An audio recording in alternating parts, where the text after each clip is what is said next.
Fight Club, 1999. Budget, $65 million.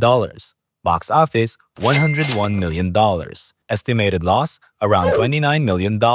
David Fincher's Fight Club is now hailed as one of the most iconic films of the 90s. A woman could cut off your penis while you're sleeping and toss it out the window of a moving car. There's always that. But back then, it was a box office disaster. With a bold, subversive narrative and unforgettable performances by Brad Pitt and Edward Norton, the movie should have been a hit. So, what went wrong? Marketing. Fincher wanted to promote the film as a mind-bending psychological thriller, but 20th Century Fox reduced it to macho brawls, even advertising it at wrestling events. The result? It opened to just $11 million and barely made $37 million in the US on a $65 million budget. But today, it's a cult classic. Just imagine if they promoted the movie properly back then. It would have been a hit. Blade Runner 2049, 2017. Budget, $185 million plus marketing. Box office, $259 million. Estimated loss, around $80 million. Denis Villeneuve's Blade Runner 2049 was a visual masterpiece, hailed by critics for its stunning cinematography and philosophical depth.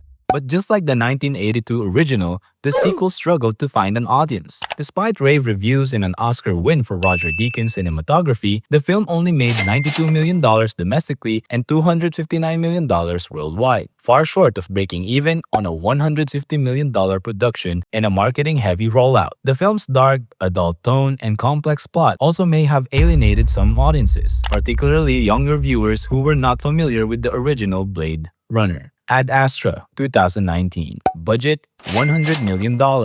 Box office, $127 million. Estimated loss, around $43 million.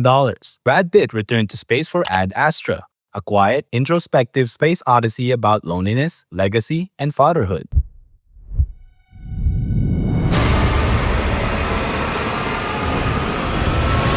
Critics admired its ambition, with Variety calling it not quite Kubrickian, but deeply accomplished. Still, audiences didn't show up. It might also be because of its slow burn, introspective narrative, unconventional approach to science fiction, and the shadow of the more commercially successful Joker, which was released around the same time. The Suicide Squad, 2021. Budget, $185 million. Box office, $167 million. Estimated loss, around $100 million. James Gunn's The Suicide Squad reboot had everything going for it. Humor? Starfish is a slang term for a butthole. Think there's any connection? Action, critical acclaim, and redemption from the 2016 mess. But Warner Brothers' decision to release it simultaneously on HBO Max kneecapped its box office potential. It underperformed in theaters, but ironically, it thrived on streaming. The Peacemaker spin-off went on to become a breakout hit, proving this was a great movie, just released at the wrong time. Fall Guy, 2024. Budget, $130 million. Box office, $171.8 million. Estimated loss, around $60 million. It needed $275 million to break even. Ryan Gosling and Emily Blunt delivered charm, stunts, and romance in The Fall Guy, a film that felt tailor-made for summer blockbuster success. Critics praised the star's chemistry and Gosling's performance in particular. For a high-octane crowd pleaser, it fell short of expectations, likely due to weak marketing and a crowded release window.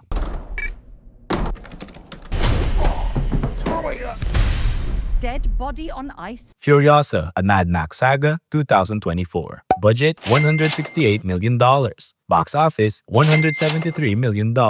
Estimated loss, around $150 million plus marketing. Furiosa was the prequel fans of Fury Road were dying to see, directed by George Miller. The film delivered a gritty, explosive spectacle with a visionary edge.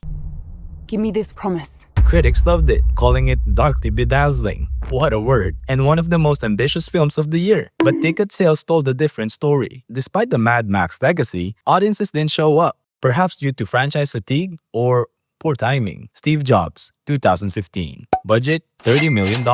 Box office $34 million.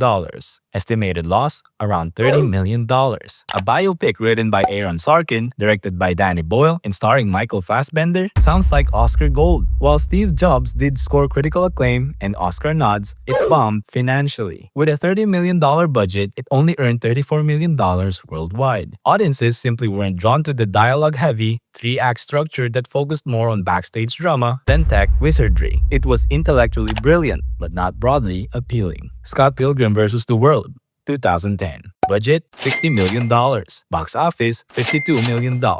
Estimated loss around $50 million plus marketing. Edgar Wright's Scott Pilgrim was pure kinetic fun.